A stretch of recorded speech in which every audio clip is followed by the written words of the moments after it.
Jai Ram Ji ki to all. Today I am reading chapter 27 from Tuning with God. The title of the chapter is Scriptures and Us. Bhaisab writes, the oldest scriptures available to mankind are the scriptures written in Sanskrit language.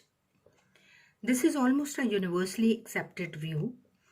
Many scholars, however, believe that the Vedas were composed millions of years ago. The scriptures make beautiful poetry. They aim at the good of mankind. In the prehistoric and primitive times, knowledge did not take the shape of printed books or handwritten papers. It kept passing on from sages and seers to posterities by word of mouth. Most of the scriptures already existed in the form of their knowledge and contents long before they were recorded on pieces of paper. Just as America existed even before Columbus discovered it, and the law of gravity existed even before Newton discovered it. Subsequently, the copies of the written matter came under circulation. That the printing of books came yet later is fact too obvious to emphasize. In the shape of knowledge, therefore, scriptures are at least as old as mankind. In the shape of books, a subsequent phenomena.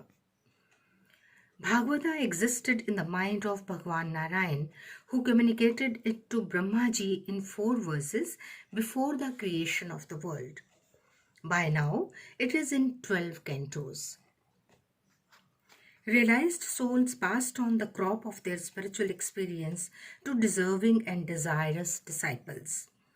The pupils sat at the feet of the preceptor, who by his conduct and conversation taught them as to how to succeed best in both the worlds, here and hereafter. Most of the Upanishads adopt this line. Scriptures are hundreds, if not thousands, in number.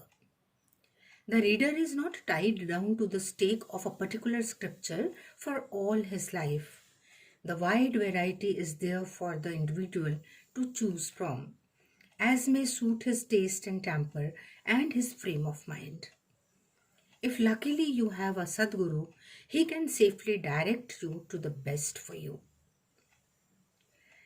Some intellectuals would have it that our holy books are far too many, speaking in different voices, a strange admixture of divergent ideas. Isn't it confusing, Bhaisab? To this, Bhaisab replied, imported intellect, I fear. The modern world is putting out lakhs of books.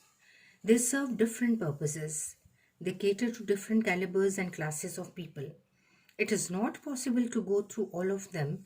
You have to select those of interest and utility to you. If you want to know the meaning of a certain word, you don't collect all the dozens of dictionaries available in the market. Nor do you go through even one from A to Z.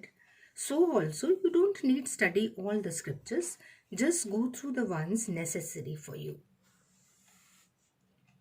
Which is the numerous scriptures for average seekers? This is a question put to Bhaisab, to which he answers, mainly the Bhagavata or even Canto 2 of it and the Bhagavad Gita. Bhagavata is the one work of sage Vyas. He himself tells us that it incorporates the sum and substance of all the scriptures. Reading Bhagavata, Mahatma Gandhi says in his autobiography, I wish I had heard it in my childhood so that I could have formed a liking for it at an early age. Early impressions strike deep down one's nature. As to the Gita, mankind has no other religion blessed with such a matchless scripture, said Warren Hastings, first Governor General of India, an erudite but antagonist to her.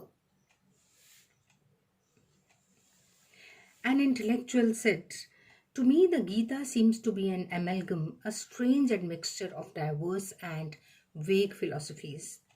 Will you please condescend to enlighten the likes of me? To this, Bhaisab said, many ideas of the book are beyond comprehension to many readers. but there are very many intelligible and appealing ideas also for one and all. Pick up just one of them and translate that in life. You will see that it proves to be your panacea, a remedy for all ills. Scriptures may not sound to be necessarily or fully authentic, but take your due from them. That's enough. Manu says at one place that the part of the Vedas which agrees with reason is the Veda. Many of our philosophers, including Swami Vivekananda, have taken this view. A journalist brother sought clarification on the rationale and authenticity of scriptures. Well-read people regard scriptures as mythological, Bhai Sahib. Is it not a question of one's opinion? To this, Bhai Sahib replies, no. Right-thinking person will pronounce his views, much less his judgment, on a subject which he has not sufficiently studied. Nor is it the right to do so on the testimony of others.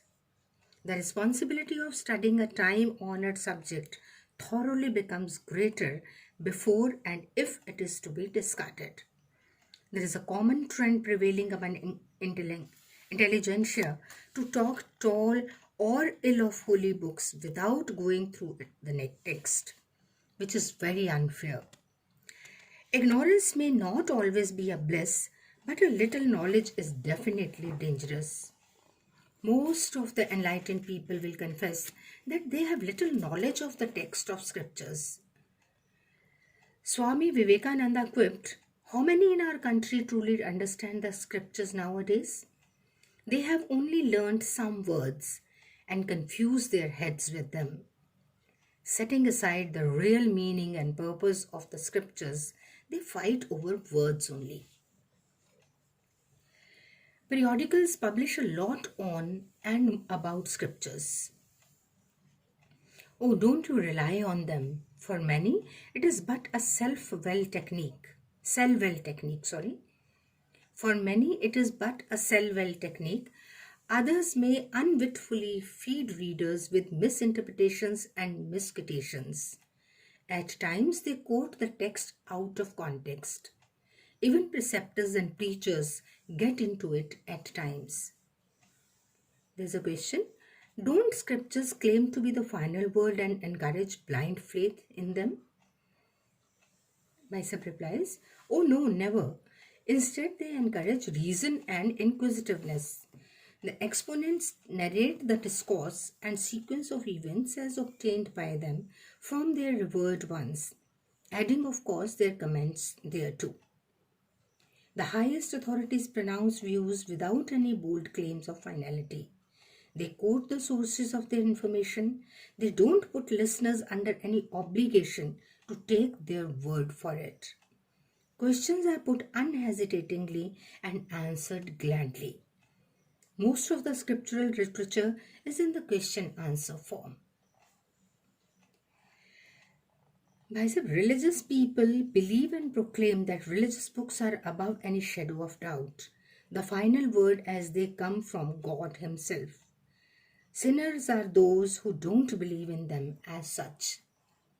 What do you say to this? Bhai Sahib says, scriptures contain priceless pearls of wisdom of the selfless super soul celebrities based on their super spiritual experiments and experiences. It is God whispering to them His words. But those who take them as opinions of the exponents and not as the final word should not be taken as sinners or unbelievers in God. What is more, Devrishi Narad said to Maharishi Vyas, all your works are incomplete. You have not sung the songs of the sweetness of Sri Krishna, without which the best of diction is the worst of words. It was here that Vyasji wrote the Bhagavad. The sage saw eye to eye with him. Saint Narad was not dubbed a sinner or a cynic. He was admired instead. One may think and opine differently from scriptures and be right therein, provided that one has the spiritual ability and authenticity earned by experience. Cash on scriptures. Vaisab says, with all praise to scriptures, it will be indiscreet for a person to get addicted to them. A person may gift away the golden period of his life in studying them, may learn them by heart, may quote impressively from them. Thereby, he might earn the title of erudition and scholarliness. But this is not indeed serving his own interest. And as carried the heavy weight of holy books on its back, only to be a beast of burden. Humans must gain the benefit of them in practical life. If a single sentence in a scripture appeals to you to guide your path, set out according to it on the journey ahead. This would make your life. This could land you in a bliss. We need God, and scriptures show us the way. Thank you so much, Vaisa. Jai Ram Ji ki to all.